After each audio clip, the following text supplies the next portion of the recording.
ꯃꯊꯦꯜꯁꯤꯗ ꯂꯩꯖꯔꯦ ꯁꯤꯅ ꯃꯣꯇꯣꯔ ꯊꯣꯡꯕ ꯁꯤꯅ ꯍꯋꯥꯏ ꯊꯣꯡꯕ ꯁꯗꯅ ꯁꯦꯝꯕ ꯂꯣꯏꯔꯦ ꯍꯧꯖꯤꯛ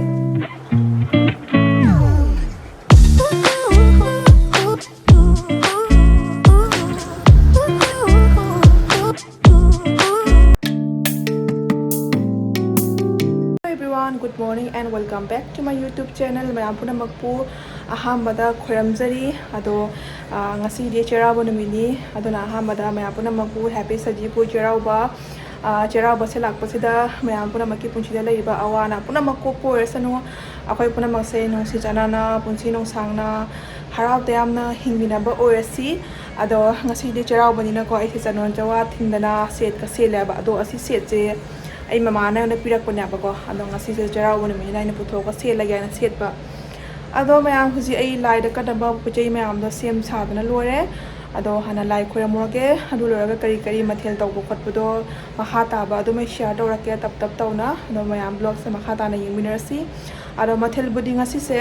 yam budi ya mo ra ba ko hai budi mama papa su yaw drop ni na ko ngasaji po charaw bo se mapung budi pharo ba mo yawra ma ta di atei ga nungai ga da ba chai khuding gi dum moi ga dum punna yawmi na buni na ko handa yaw da base kidum mama awat ma dum bai dum tawre ba ko nungai tre ado phare mayam ai sum tap tap tam na ushira ke kari ke mathel taw bo khat pa do blog se ma khata na yeng minerasi ado mayam lai da kanaba pochei mayam do sida ready tawna thamme ado sondana lai heru laire la poi ama thabi angur henau tawna ado hojigai lai khoram thora ke sida ina lai heru katle adugai henjang napi hawai chawai horen thonga da mayam do adugai di lakshmi da su lai heru katle handa chahi ke na ngamje bakhara dum isor da kachare ado mayam hujik sei sadana se mi hawai thongba da sadana se hap ke na hoi saji bu jeraw bada hawai thongba da ga sadana hap je haw bani ne sadana chup se ado ai de ne sadana se hana dai su pamje ba pi ngai de sadana yam pami aduna hanak chahi gi ahamba sadana ne na cha doi se ado sadana se sem loraga atei ka mathel kari krang to bu khot podo dum mai mayam da dum ucharake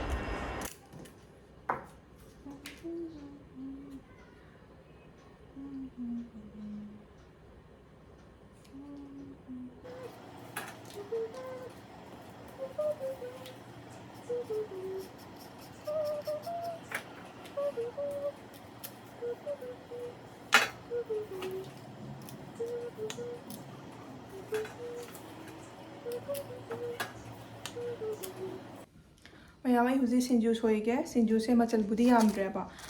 banda kobi ga awa fadigom ga de toni go ka ase mari sitani mayam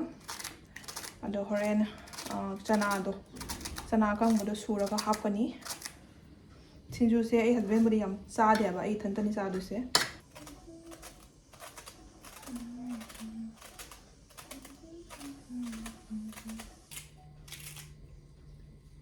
ai do huji mathel makoi to na losale ado lamlai da budi color ba ko handak se habadi mama na noi do tawranu papa na sida dum khoiramani haibado aduna sida ko kem tawara aduna kai hai mathel makoi kai kai tabodo mayam da dum ucharake asai budi khoi lining thoda poche mayam da kacharaga khoiramaga matunda koi thongjabane ba ko ado lamlai da budi tawara papa na ada dum khoiram gare khoi mayam gi punna tawna ado huji hai mathel mayam da ucharage ko taji pochara bogi wish to thokro Happy Sajibu Charaba. The way Kasumate. Padana ko is told the hate of Baneba. Adam Mayam Hujia Koya Matil Mako Rabina, Naha ite now photo crack Sajibu Jarabagi, Memorio in Nabako, Ado photo capoloraga, no Southam sign as he said, photo capoloraga, Dum Chakchaba Yarni Mayam, Ado Makata Badumi and Minasico.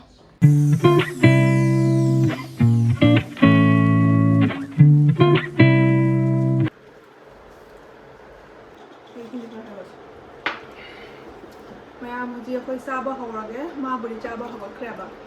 ado ai mu charage mayam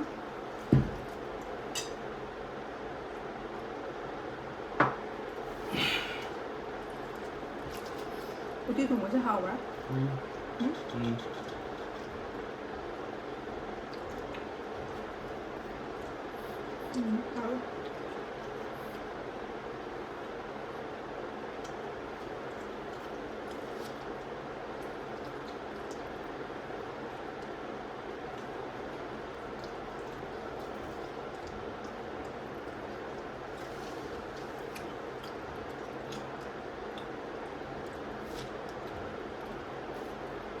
ꯑꯗꯣ ꯃꯌꯥꯝ ꯉꯁꯤꯒꯤ ꯃꯊꯦꯜ ꯃꯌꯥꯝꯁꯦ ꯂꯣꯏ ꯍꯥꯎꯔꯝꯃꯦꯕꯀꯣ ꯐꯥꯒꯤ ꯍꯥꯏꯖꯅꯕ ꯅꯠꯇꯦ ꯑꯁꯦꯡꯕꯅꯤ ꯍꯥꯏꯗꯤ ꯈꯖꯤꯛ ꯈꯖꯤꯛꯇ ꯊꯣꯡꯕꯅꯤꯅꯀꯣ ꯑꯩꯈꯣꯏꯕꯥꯅꯤꯇꯩꯅ ꯈꯖꯤꯛ ꯈꯖꯤꯛꯇ ꯃꯊꯦꯜꯁꯨ ꯌꯥꯝꯗꯕꯅꯤꯅꯀꯣ ꯃꯊꯦꯜ ꯌꯥꯝꯃꯒ ꯆꯥꯐꯝꯁꯨ ꯈꯪꯗꯕꯅꯦꯕ ꯑꯗꯨꯅ ꯃꯊꯦꯜꯁꯦ ꯈꯖꯤꯛ ꯈꯖꯤꯛ ꯇꯧꯕꯅꯤꯅ ꯂꯣꯏ ꯍꯥꯎꯔꯝꯃꯦ ꯊꯨꯝ ꯃꯣꯔꯣꯛ ꯂꯣꯏ ꯆꯨꯔꯝꯃꯦ ꯑꯗꯣ ꯑꯩꯒꯤ ꯍꯁꯕꯦꯟꯗꯤ ꯚꯤꯗꯤꯑꯣꯗ ꯌꯥꯎꯁꯦꯕ ꯌꯥꯗꯦꯕ ꯏꯀꯥꯏꯒꯜꯂꯦꯕ ꯈꯔ ꯁꯨꯃꯥꯏꯅ ꯆꯥꯛ ꯆꯥꯔꯤꯉꯩꯗ ꯅꯝꯕ ꯈꯣꯠꯄꯁꯦ ꯑꯗꯨꯅ ꯃꯥ ꯁꯥꯏꯠ ꯇꯧꯔꯒ ꯃꯊꯟꯇ ꯆꯥꯖꯔꯤ ꯁꯥꯏꯠꯇ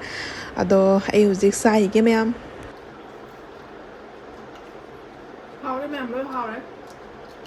어떻게 만들어요 하울이 나 이러면 다 들어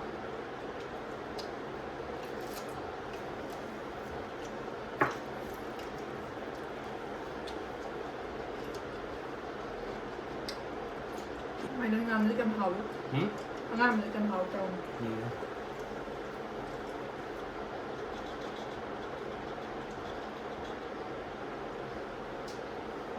chính là hảo rồi. ăn thử mà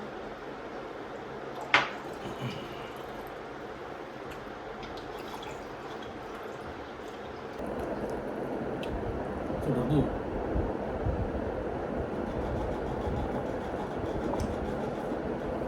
Hi mayam hujise sandagi pung manga tadore ado sandagi mu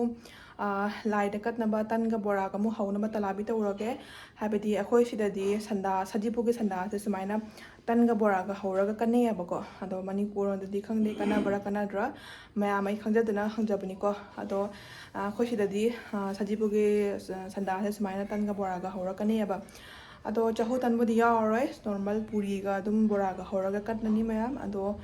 ado loiraga mu akoi mapana mu thoktuine aba ngasise ado yengminasi mayam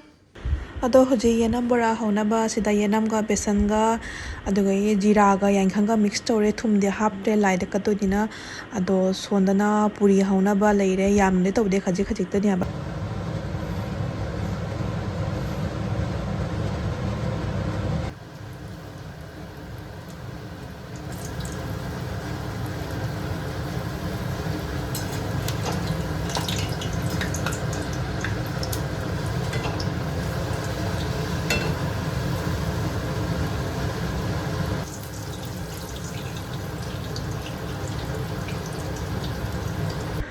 ado mayam sandagi tan bora katkadabado khara kachare lakshmi ma sajati ma sonasu leire amamam tawna katle mayam asai ayukta katba heno dunya base ado ai huji khaire bako taste toraga yengbai ni hawgadabadi maleba local heno ne base ado yengbai ni taste toraga sida leire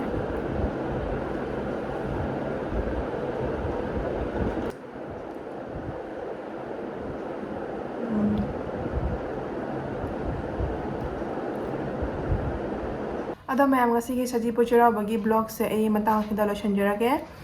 ngasigi sajipu chirauba se haidi piktak tawna ina dum lachhabani abako ado mayam daina dum share tawna ina memories oina ba ina ado blog se sang pudi sangamaroi abako adum aina dum khara piktak tawna tawbo dum share tawjabani mayam da ado hujik se khoi mapana mu thoktuini aduna blog se maha tamado hapcharage blog se yang bolora mayam like share subscribe tawba kawiram nganu amasung nungai nungai ta haibiramo ado aigi next vlog to na thinarasi mayam ngasi gi oinadi bye bye.